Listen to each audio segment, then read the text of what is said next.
আসসালামু আলাইকুম। এখন শুনবেন সংবাদ শিরোনাম। প্রভাবমুক্ত নির্বাচনের জন্য শিক্ষকদের সহযোগিতা চাইলেন তারেক রহমান। ক্ষমতায় গেলে সক্ষমতা অনুযায়ী দাবি পূরণের প্রতিশ্রুতি। জাতীয় নির্বাচনের সঙ্গেই গণভোট করা সম্ভব, ইসির সংলাপে বিশেষজ্ঞদের মত। পর্যবেক্ষক সংস্থা অনুমোদন, সতর্কতা এবং মিডিয়া মনিটরের তাগিদ। শাপলা প্রতীক চেয়ে ইসিতে 7টি নমুনা সহ এনসিপির চিঠি। মৃত্যু ছাড়া কোনো সেফ এক্সিট নেই, দায়সারাভাবে কাজ করা উপদেষ্টাদের মন্তব্য সার্জিসের। আবরার ফাহাদ স্মরণে রাজধানীর পলাশীতে 8 স্তম্ভের উদ্বোধন। ফ্যাসিবাদ বিরোধী আন্দোলনে পথ দেখিয়েছেন বুয়েটের এই শিক্ষার্থী, বললেন 2 উপদেষ্টা। চট্টগ্রামে ফিল্মি স্টাইলে চলন্ত গাড়িতে গুলি, বিএনপির এক কর্মী নিহত। আধিপত্য নিয়ে দ্বন্দ্বের জেরেই এই হত্যাকাণ্ড, ধারণা নেতাকর্মীদের। এবার দল হিসেবে আওয়ামী লীগের বিচারে তদন্ত কর্মকর্তা নিয়োগ। ট্রাইব্যুনাল আইনে নতুন বিধান, কারো বিরুদ্ধে অভিযোগ দাখিল হলে অযোগ্য হবেন নির্বাচন। আসসালামু আলাইকুম। এতক্ষণ দেখছিলেন সংবাদ শিরোনাম, এখন দেখবেন বিস্তারিত। ক্ষমতায় গেলে রাষ্ট্রের সক্ষমতা অনুযায়ী বেসরকারি শিক্ষকদের দাবি পূরণের আশ্বাস দিয়েছেন বিএনপির ভারপ্রাপ্ত চেয়ারম্যান তারেক রহমান। পাশাপাশি আগামী নির্বাচনে শিক্ষকদের কাছে সহযোগিতা এবং সমর্থন চান বিএনপির শীর্ষ নেতা। এ সময় শিক্ষা খাত সংস্কারে কমিশন করারও প্রতিশ্রুতি দেন তারেক রহমান। অবসরের বয়স 65 নির্ধারণ, শিক্ষক কর্মচারীদের চাকরি জাতীয়করণ সহ 4 দফা দাবিতে রাজধানীর সোহরাওয়ার্দী উদ্যানে সমাবেশ করে শিক্ষক কর্মচারী ঐক্যজোট। সারা দেশ থেকে কয়েক হাজার শিক্ষক কর্মচারী যোগ দেন অনুষ্ঠানে। শিক্ষা খাতে বিএনপি সরকারের উন্নয়নের ফিরিস্তি তুলে ধরেন বক্তারা।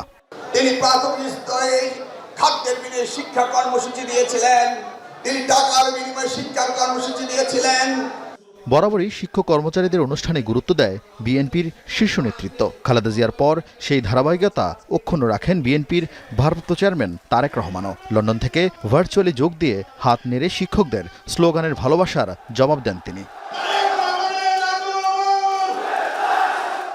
নির্বাচনে শিক্ষকদের বিরাট ভূমিকার কথা স্মরণ করিয়ে দিয়ে বিএনপি নেতারা বলেন, অনুপ্রবেশকারীরা যেন ভোট প্রভাবিত করতে না পারে সে বিষয়ে সজাগ থাকতে হবে। যারা গণতন্ত্রের কথা মুখে বলে, হৃদয়ে বিশ্বাস করে না, জনগণকে ধোঁকা দিয়ে রাজনীতি করতে চায়।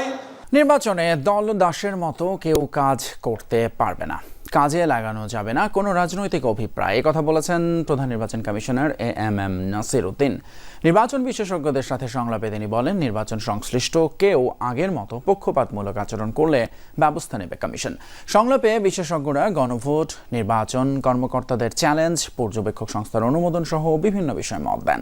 এরপর নারী নেতৃবৃন্দের সাথে বৈঠক করে নির্বাচন কমিশন। প্রেসিডেন্টের কাছ থেকে শপথ নিলেন ইলেকশন কমিশন। সকালে নির্বাচন ভবনে ইসির সাথে নির্বাচন বিশেষজ্ঞদের সংলাপ। যোগ দেন 10 জন নির্বাচন বিশেষজ্ঞ। সংলাপের শুরুতে কমিশনের কার্যক্রম তুলে ধরেন নির্বাচন কমিশনার এএমএম নাসির উদ্দিন। বলেন, একটি বিশেষ পরিস্থিতিতে দেশের ক্রান্তিলগ্নে দায়িত্ব নিয়েছে এই কমিশন, তাই সুষ্ঠু নির্বাচনকে দেশ সেবার সুযোগ হিসেবে দেখছেন সিইসি। আমার কমিটমেন্টও তাই, আমার পুরা ইসি কমিটমেন্টও তাই, একটা সুন্দর, গ্রহণযোগ্য, স্বচ্ছ একটা নির্বাচন জাতিকে উপহার দেওয়া। এখানে সবার সহযোগিতা লাগবে, ইসি একার পক্ষে সম্ভব না। নির্বাচন বিশেষজ্ঞরা আলোচনা করেন কমিশনের চ্যালেঞ্জ ও ভূমিকা নিয়ে। জুলাই সনদের গণভোট জাতীয় নির্বাচনের সাথেই করা সম্ভব বলে মত দেন তারা। নির্বাচন পর্যবেক্ষণ সংস্থার অনুমোদনে সতর্ক হওয়ার আহ্বান জানানো হয়। আলোচনায় উঠে আসে মিডিয়া মনিটরিংয়ের প্রসঙ্গ।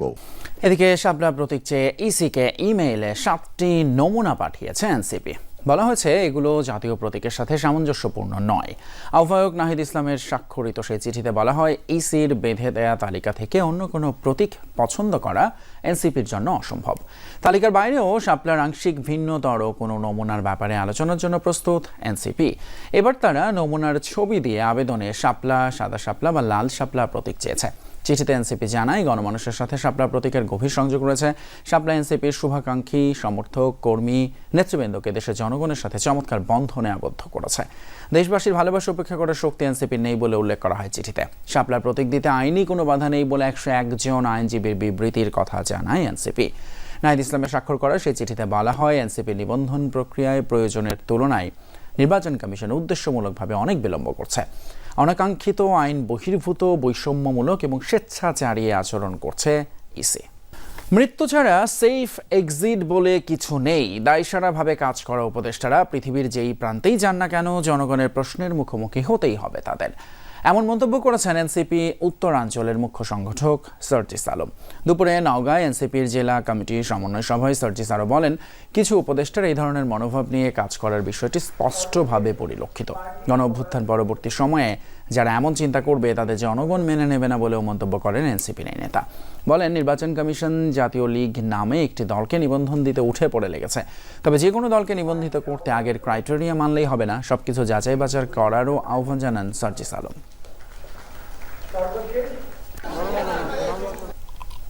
আগামীতে কারা ক্ষমতায় আসবে ওইটাকে চিন্তা করে তাদের সাথে আলাপ আলোচনার ভিত্তিতে দেশের সিদ্ধান্ত গ্রহণ করে।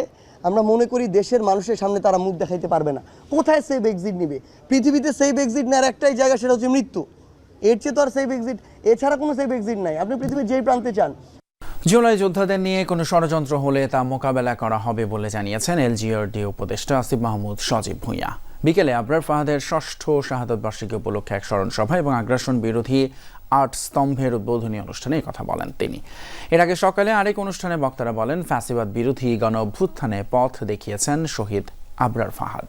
2019 সালের 7 অক্টোবর নিজ ক্যাম্পাসে ছাত্রলীগের নির্মম নির্যাতনে নিহত হন আবরার ফাহাদ।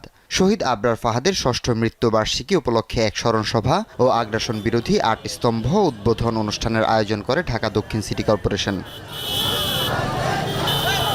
এতে যোগ দেন অন্তর্বর্তী সরকারের বিভিন্ন উপদেষ্টা সহ নিহত আবরারের পরিবারের সদস্যরা। অনুষ্ঠানে তথ্য উপদেষ্টা মাহফুজ আলম বলেন, জুলাই গণঅভ্যুত্থানের শহীদের স্মৃতি ধারণ করে উন্নত সমাজ ও রাষ্ট্র বিনির্মাণ করা জরুরি। এনসিপির সদস্য সচিব আক্তার হোসেন বলেন, আবরার ফাহাদ বাংলাদেশ বিরোধী সকল শক্তির বিরুদ্ধে এক প্রতিবাদী প্রতীক।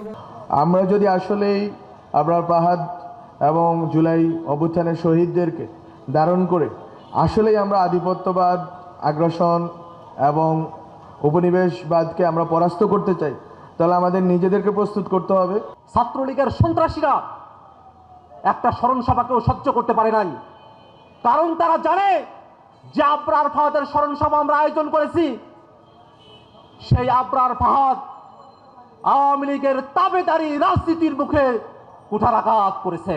জুলাই হত্যাযজ্ঞের ঘটনায় এবার দল হিসেবে আওয়ামী লীগের বিচারের জন্য তদন্ত শুরু হয়েছে। নিয়োগ দেওয়া হয়েছে তদন্ত কর্মকর্তা। অন্যদিকে আন্তর্জাতিক অপরাধ ট্রাইব্যুনাল আইনেও যুক্ত হয়েছে নতুন বিধান। আনুষ্ঠানিক অভিযোগে কারোর নাম থাকলে থাকবে না তার সরকারি চাকরি বা জনপ্রতিনিধির পদ। অংশ নিতে পারবেন না নির্বাচনেও। চিফ প্রসিকিউটর বলেন, বিচার চলাকালীন আইন সংশোধন বা সংযোজন নিয়ে বিতর্কের সুযোগ নেই, এতে বিচার বাধাগ্রস্ত হবে না। জুলাই আগস্টের হত্যাযজ্ঞে আইনশৃঙ্খলা বাহিনীর পাশাপাশি আন্দোলন দমনে মাঠে ছিল আওয়ামী লীগ, ছাত্রলীগ, যুবলীগ সহ 14 দলের নেতাকর্মীরা। ছাত্র জনতার রক্তে ভিজে থাকা সেই মাসগুলোর জন্য দায়ীদের পাশাপাশি দল হিসেবে আওয়ামী লীগের বিচারের দাবি তুলেছিলেন অনেকে। আন্তর্জাতিক অপরাধ ট্রাইব্যুনালের প্রসিকিউশনেও জমা পড়ে অভিযোগ। সেই অভিযোগ দীর্ঘদিন ফাইলবন্দি থাকার পর হত্যাযজ্ঞের দায়ে এবার তদন্তের মুখে আওয়ামী লীগ। মঙ্গলবার চিফ প্রসিকিউটর জানালেন, কার্যক্রম স্থগিত থাকা আওয়ামী লীগের বিরুদ্ধে শুরু হয়েছে আনুষ্ঠানিক তদন্ত। নিয়োগ দেওয়া হয়েছে তদন্ত কর্মকর্তাও। তদন্তে অন্য কোনো রাজনৈতিক দলের সংশ্লিষ্টতা মিললে তার বিরুদ্ধেও ব্যবস্থা নেওয়া হবে। আওয়ামী লীগের ব্যাপারেই শুরু হয়েছে। ক্রমান্বয়ে তদন্ত যখন আরও আগাবে, তখন যদি প্রয়োজন মনে হয় যে আরও কোনো দলও এর সাথে ইনভলভড আছে এবং তাদের ব্যাপারেও তদন্ত হওয়া দরকার, তাহলে আমাদের তদন্ত সংস্থা সেই অনুযায়ী যথাযথ ব্যবস্থা গ্রহণ করবে।